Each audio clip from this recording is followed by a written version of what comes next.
Welcome back to our next segment of the PSTA Podcast. So excited. If you did not listen to the first segment, make sure you go back and check it out. We have some great information from our friends at USC and CarolinaCrED.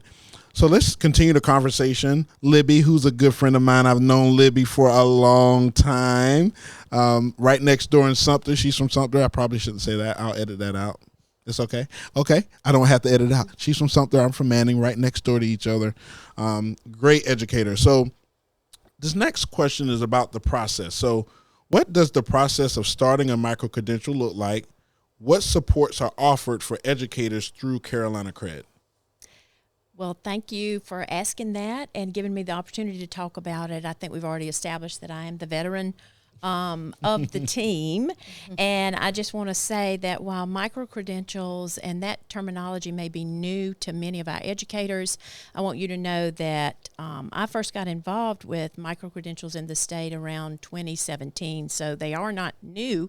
However, because of our involvement early on as a state, we have learned a lot of good stuff about the process.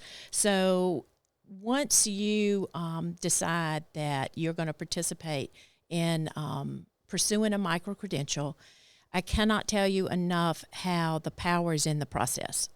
And there's learning in the process. It's a little different from traditional professional learning in that it is embedded in what you already do. So it's not something that is an add-on. It is something that you choose. And we'll start with the first thing, which is you've got to choose a micro-credential. So you select which competency that you would like to demonstrate or validate. Then you look through that micro-credential and you study it, if you will. And being around for as long as I have, I know that educators approach that process in different ways. So study to you may read it 1 or 2 times. Study to you may mean taking a highlighter and highlight and then go back and break it apart. So we're just saying you study the micro-credential so that you can know what is going to be expected of you. And then you start thinking about what artifacts would you use to submit to show that competency. And again, you choose. Somebody's not telling you what evidence because you're the expert and you're doing this every day in your classroom or in your office or in your district or in your building. So then after you decide on what artifacts you might want to submit, then you would plan time to actually sit down and start working on the parts of the micro-credential to complete. You would submit that evidence that you had gathered, and then if you need to, you can gather support from across the rationale and the research section of the micro-credential that is a part of every micro-credential. There's a resource section. Or you could maybe collaborate with a coach or another colleague, and then finally you would submit your portfolio. And then once it's submitted, it is assessed, and hopefully you would earn your micro-credential, and that would come in the form of a badge. And if you were not successful on the first go-round, then, of course, you could review the feedback from the assessor and resubmit. So that, I know that's a quick look at it, but those are the steps that you would go through from the beginning to submitting, reviewing, and then possibly resubmitting. Libby, I think I know you touched on something that would be really appealing to teachers. When you said that it's not something extra, it is embedded into what they are already doing. And what do we hear from teachers all the time when there's a new program that the district is launching or a new initiative, something they're forced to do? Right? And they always say something extra that I have to do. So there's power in that. And then the power of autonomy. Right. The power to choose. And I think when we give teachers that power, then they can accurately assess where they are, where they're weak, and say, what stack would make the most sense for me? And I'm not going to get ahead of ourselves talking about the stacks, but what stack is most appropriate for me? And so thank you for sharing that, because I think that's a highlighted moment for our educators to hear, especially if they've never heard of micro-credentials, are not familiar with the process. So what do you say to that autonomy that we're giving teachers via micro-credentials? So that is definitely one of the strong drawing pieces to the micro-credential, is that it's not a told to, a got to, but I get to choose and opt in if this is what I would like to do and how I would like to approach it with my evidence.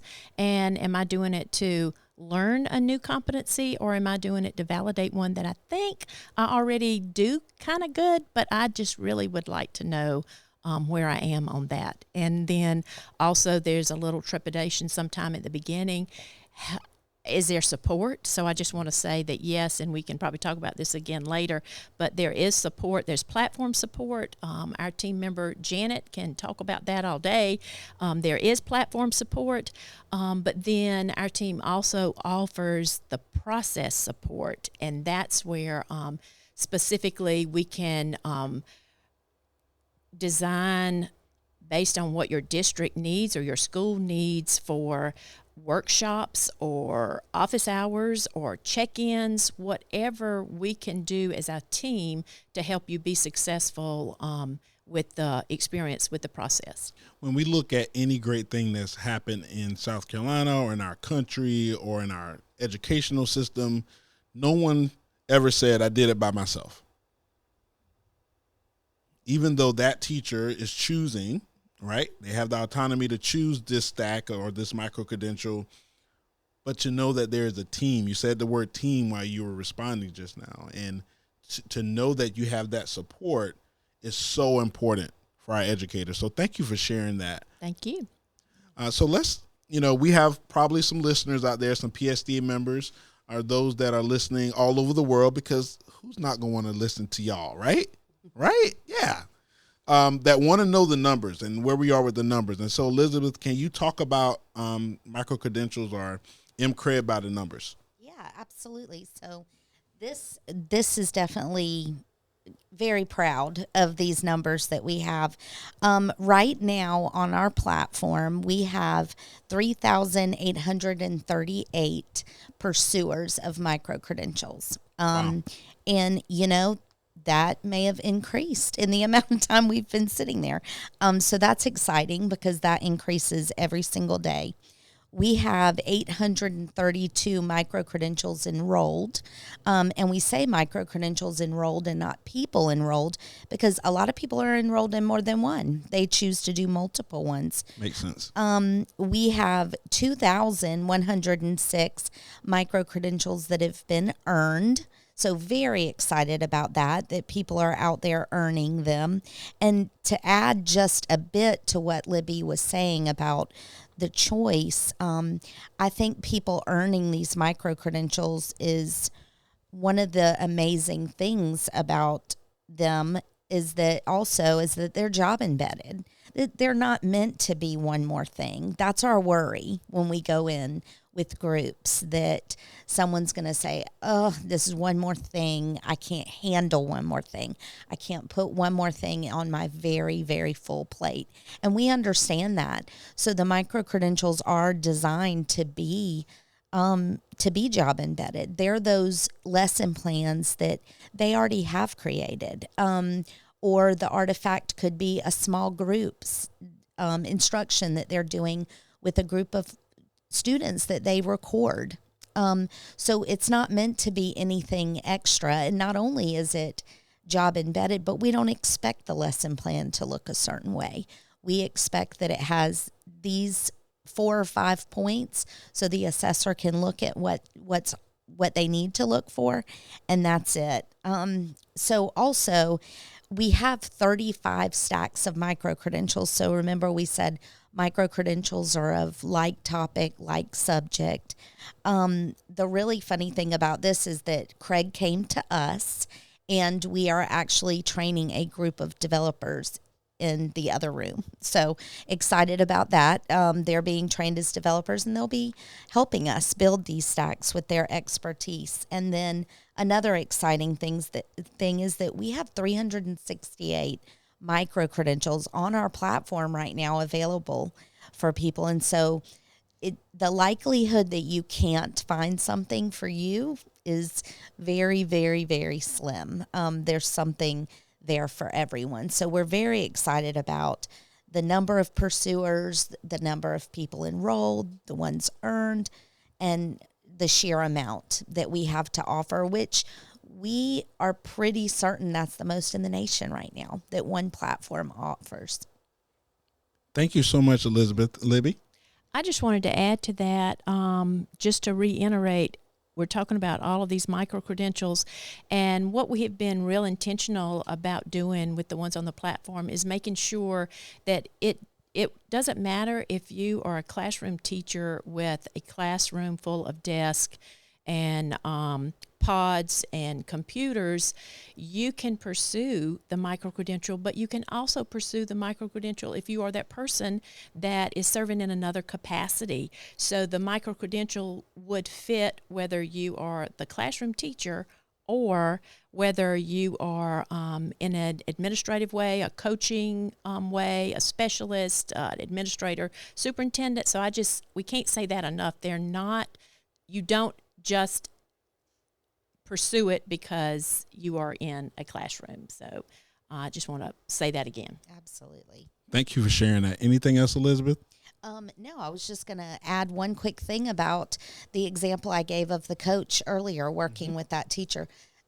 He or she may have wanted to complete that micro-credential and collecting academic feedback. So we really went through a very thorough process to look through all of our micro-credentials and say, wait a minute, we're saying classroom teacher. The classroom teacher will demonstrate blah, blah, blah, blah, blah. It should be the educator, because there may be an assistant principal, a coach, a coordinator coming in to work with students, and we want them to be able to demonstrate that competency as well. Thank you, Elizabeth, for breaking down the numbers or crunching the numbers as if we were eating Rice Krispie treats or Rice Krispies. But let's talk about accessibility. I think when we talk about a program so detailed and in-depth like micro-credentials, it's important to know the accessibility part of it. And so I want to bring our friend Janet in to talk about just some more information about the website and the platform. So we have an amazing platform that manages our micro-credential pursuers, and it gives them access to those stacks of micro-credentials. And as Cindy said in the beginning, that platform was developed for us, specifically built for the needs that we had. And I just wanted to talk a little bit about the catalog too, that was, as we said, developed for South Carolina educators. So within those 35 stacks, we have stacks that go across all of the domains of the SCTS 4.0 rubric. So that's planning, instruction, environment, and professionalism. We also have a personalized learning for students stack that is in alignment with the initiatives of the Office of Personalized Learning. So all of this is related to South Carolina teachers. And then we have content area stacks that go across literacy, math, science, social studies, and STEM. And then some of our other stacks, we have MTSS, whole child development, multilingual learners, middle level education, and many more, obviously, within that 35. So they can see our catalog of all of the micro-credentials and stacks on our website. And once they're a pursuer and they get into the platform, they'll be able to look through all of the micro-credential stacks that are available to them, and they'll get to kind of see a little preview of what's going to be asked of them so they can choose what they want. And then all they need to do when they see one that they want is just click enroll and get started. And I wanted to read, I pulled one up here so you can just kind of see what a teacher would see when they, or an educator would see when they're looking through this. This is a micro-credential that's in the SCTS 4.0 rubric for instruction, and it's called Engaging Students in Problem Solving. So it's going to show the teacher the key method, which says the educator provides evidence demonstrating students engaged in at least 3 types of problem solving. So that gives the teacher kind of a heads up of what is this micro-credential going to be, what am I going to be demonstrating? Then they have overview questions where they talk about their environment and their setting. Then they go into what artifacts are they going to need to turn in. So this one has 2 artifacts. One is where they just describe in detail the learning activities they're going to take their students through. And the second one is they can show evidence of it, either with a video or with student work examples. So that lets the teacher know or the educator know up front, this is what I'm going to be asked to demonstrate, and this is how I'm going to prove it. And then there's a reflection section. And as Elizabeth talked about before, the importance of that reflection section can't be overstated, because a lot of the learning in the micro-credential is reflecting on what happened when you were working through and demonstrating your learning. So, and it asks you, how can you do things differently next time? What can you improve? What can you work on? So that's an example of one that's actually about improving instructional practice. But there are other micro-credentials, as Cindy mentioned, that are about improving you personally. So there's micro-credentials on time management. There's micro-credentials on leadership skills. So these are things, there are different areas that anyone can find something to help grow. I'm excited about the leadership stack. I really am. I'll be doing that one soon. Yeah. When we look at anything, just as humans, I think we're in a space where the experience of logging into something new or experiencing something new, the easier that is for anyone, not just teachers, the more likely they're going to complete it. Or whether it's joining an organization, whether it's filling out a form, and I will say, just from going on the website myself, there is very user friendly, and I appreciate that. And I think teachers, because I think Elizabeth talked about it earlier, teachers are busy. They have so much going on, and so if they are taking the time to say, I want to complete a micro-credential, or I want to complete a stack, on your end, I want to applaud you for making that experience so user friendly and giving them the option. And I appreciate you also going through kind of what they can expect as they start this process. So I'm so glad that we had this conversation today.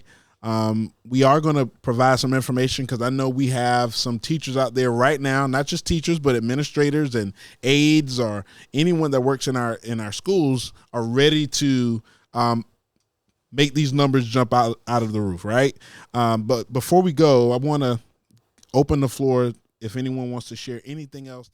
I did want to share on that platform and website side that because it is homegrown, as you said, yes, we take the feedback from users as I'm helping them with the platform. I see a need. Okay, this might be a place where we could be more clear when they're logging in and what they need to turn in and how they turn it in.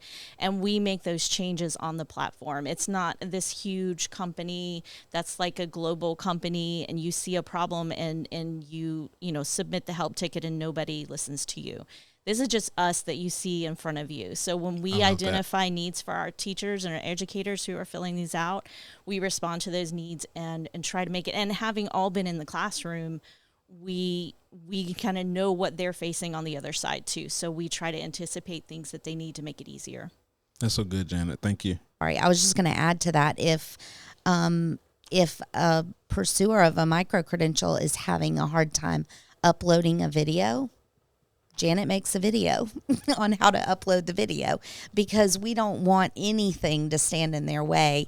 We want them to focus on the value that the micro-credential provides, not necessarily the nitty-gritty process stuff that comes with working in a platform. Thank you for tuning in to segment 2 of our conversation with CarolinaCrED on micro-credentials. They provided a wealth of information about the process and how to get started with this amazing experience and opportunity. We'll see you next time. This is Craig King, your host of the PSTA Podcast.